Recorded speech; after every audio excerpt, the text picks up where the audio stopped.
नमस्कार,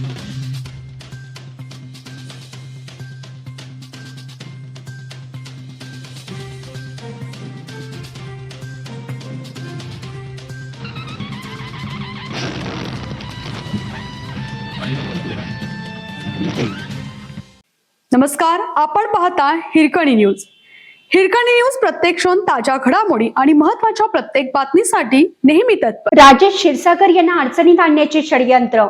काचेच्या घरात राहणाऱ्यांनी दुसऱ्यावर दगड मारू नये, चंद्रकांत पाटील यांचा इशारा. महापालिका निवडणुकीच्या अगोदर आमदार राजेश क्षीरसागर यांच्या बदनामीचा असाच प्रयत्न झाला होता. राजकीय दृष्ट्या सामान्य मार्गाने मागे ढकलता येत नसल्याने अशा पद्धतीने षडयंत्र रचून त्यांना अडचणीत आणण्याचा प्रकार सुरू आहे. पण काचेच्या घरात राहणाऱ्यांनी दुसऱ्यांच्या घरावर दगड मारण्यापूर्वी तो स्वतःच्या घरावरही येऊ शकतो याची जाणीव ठेवली पाहिजे, असा सूचक इशारा उच्च व तंत्र शिक्षण मंत्री चंद्रकांत पाटील यांनी पत्रकारांशी बोलताना दिला आहे.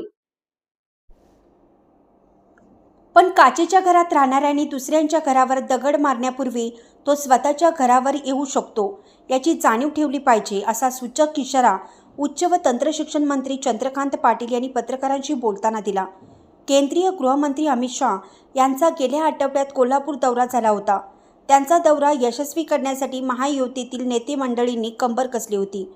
त्या प्रित्यर्थ जिल्ह्यातील महायुतीचे नेते रविवारी स्नेहभोजनासाठी एकत्रित आले होते. त्यावेळी मंत्री पाटील बोलत होते.